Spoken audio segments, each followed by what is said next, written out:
South Padre Island, Texas is both a town and a barrier island bearing the same name. The 34-mile-long tropical paradise has 22 public beach access points and about 28 miles of drivable beach. The island's population as of 2019 is 2,818 people. Join us for drives on the beach, a vehicle rescue, and a unique Christmas display. The Queen Isabella Memorial Causeway is the only way to access the island.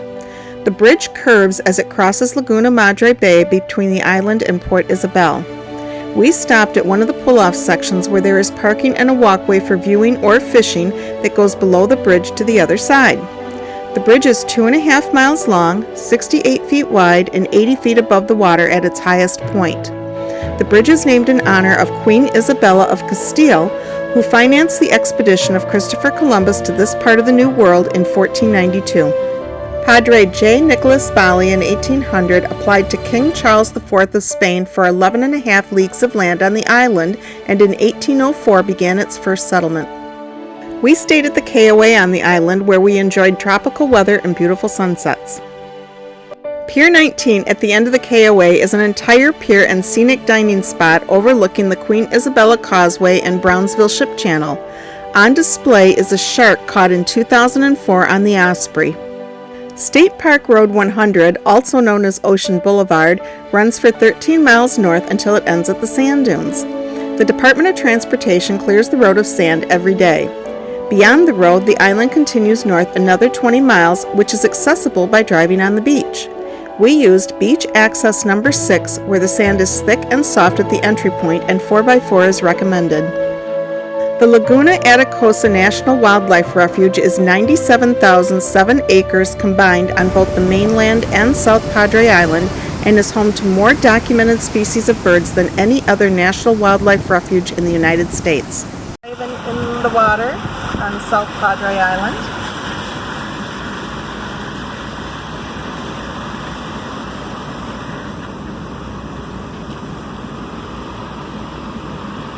We frequently saw herons and sandpipers when driving on the beach.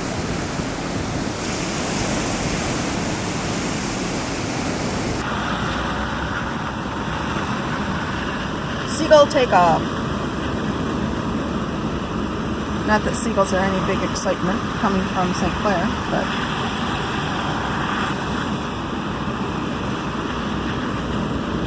a lot of people out here fishing.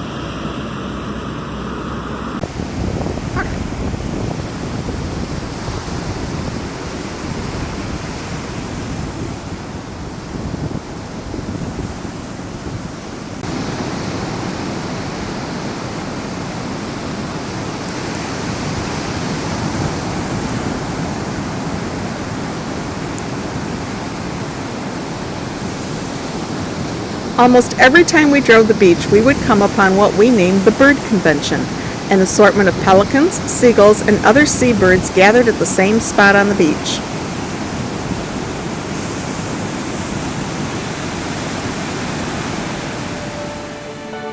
The Port Mansfield Channel divides Padre Island and South Padre Island. The channel was completed by the Army Corps of Engineers in 1962, and they are shown here doing maintenance work on the canal. We navigated a thick sandy area around the tip of the island to a small off-road area on the west side of the island. This looks like an anthill, but this assortment of holes on the beach are made by ghost crabs, and the burrows they create can be up to 4 feet deep to protect them from the daytime heat.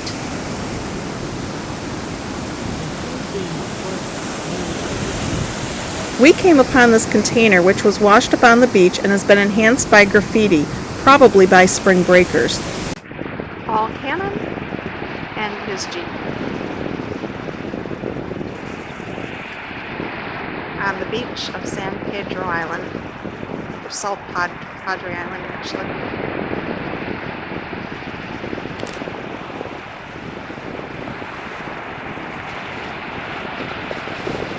This shows how much water we are driving in. Sometimes it splashed down through the roof.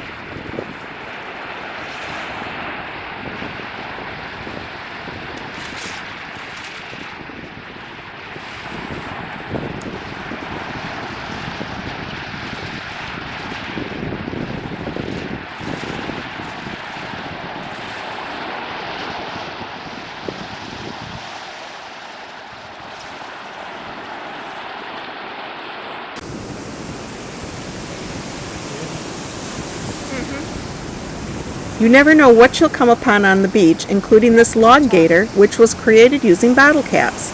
Low tide, he is fully exposed, but hides under the water at high tide.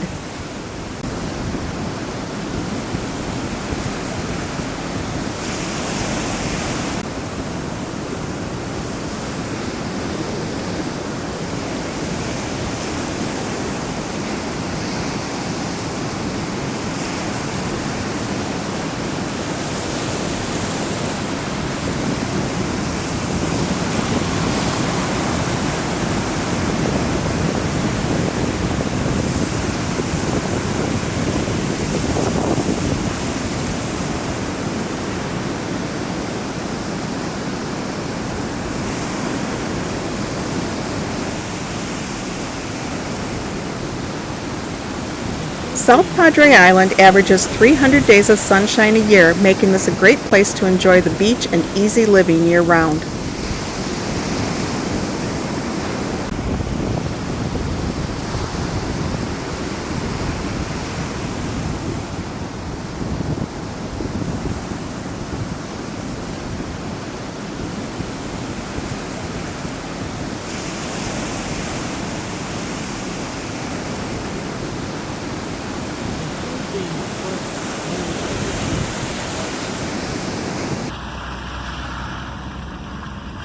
Notice the shells in the water as we are driving.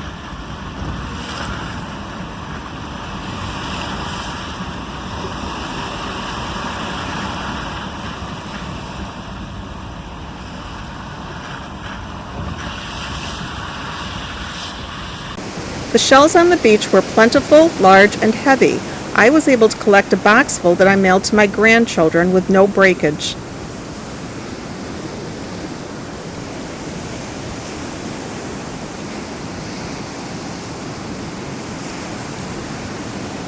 There are many fishermen on the beach, and the herons generally wade amongst them to get the benefit of fish not being kept by humans.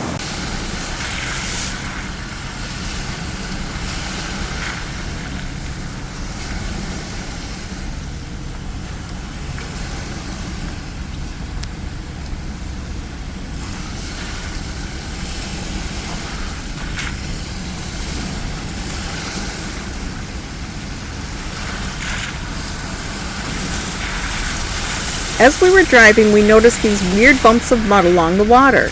These are most likely created by ghost shrimp. Though the shrimp is only 3 to 4 inches long, its burrows can extend up to 4 feet.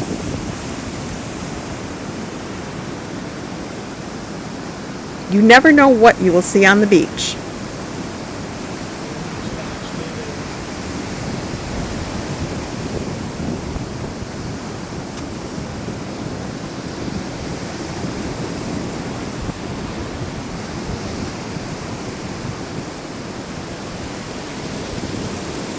South Padre Island Adventure Park offers horseback riding on the beach.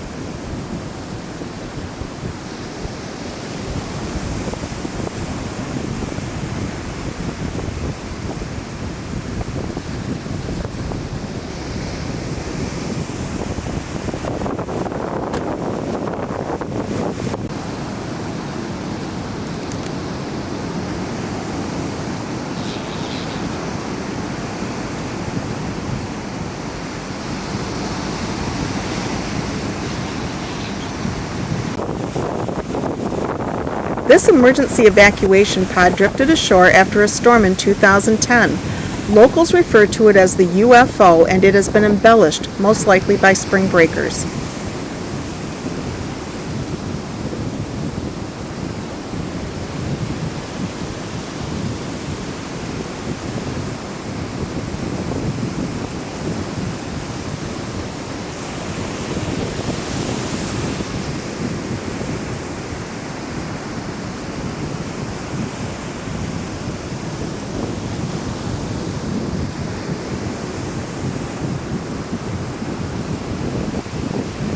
There are no tan lines on the nude beach, which is unmarked and not official.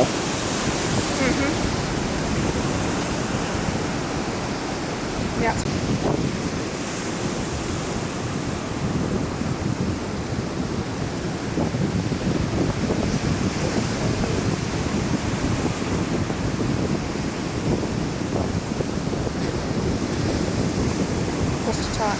The changes of the buoy are interesting. It has a full bottom, which then appears to be sunk down into the sand a year later, and with only a couple days between our drives, the top completely disappeared.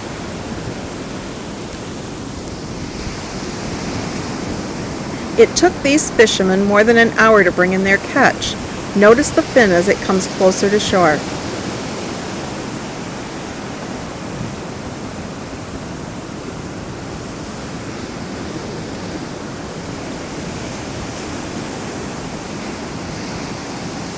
They removed the hook from the dolphin and set it free.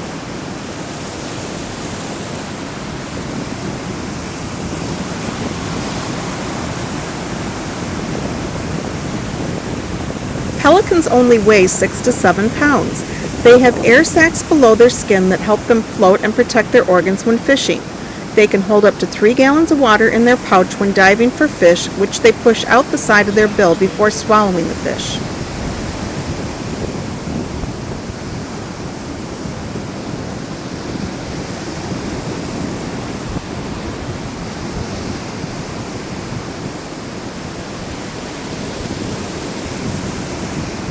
We were driving on the beach enjoying the scenery when a car went blowing by us at high speed and I said, "I hope you get stuck." Check out the front steel bumper with a winch and high-low jack. This is important. About 2 miles up the beach, guess who was stuck in the water and wanted to know if we could give him a push? We pointed out that our bumper would probably destroy his car body, not to mention it would have pushed him farther out into the water. He couldn't crawl under the back of the vehicle, so had to hook our winch through the rim of the rear tire. Watch the right tire plowing sand, and on the left, the tide is almost at the driver's door.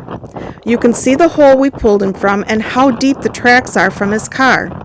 He got lucky, because before long his vehicle would have been surrounded by water.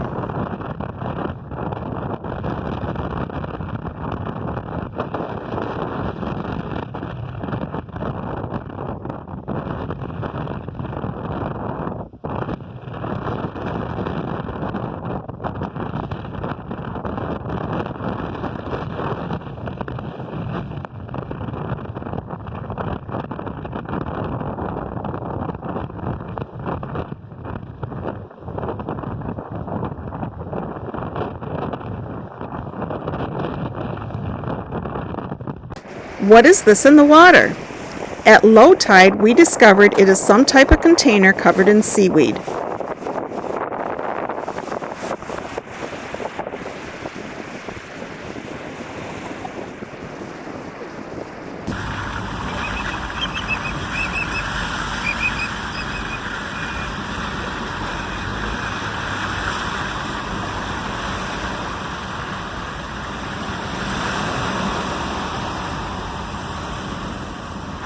Something black right there.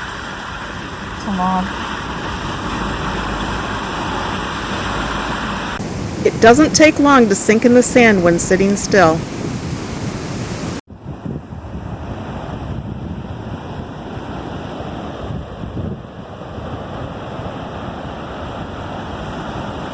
This stingray was caught by a fisherman who disconnected his line and left it to be taken out into the water as the tide came in.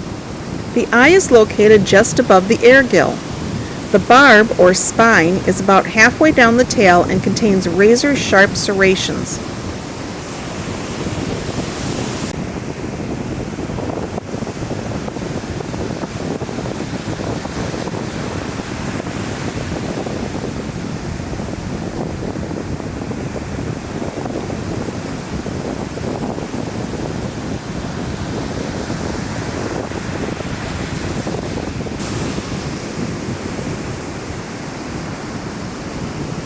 It was always fun to come upon some action, such as pelicans diving into heavy waves.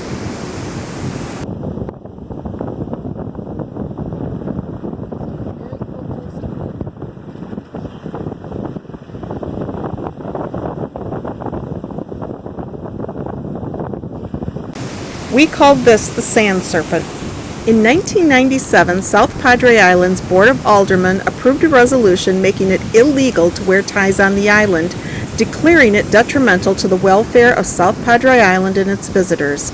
Second-time offenders are fined the amount of a fine silk tie, and offending neckwear will be confiscated and destroyed. Season's greetings. Welcome to Christmas on South Padre Island. This display features everything made from sand, including Santa's chair. Notice the detail and craftsmanship.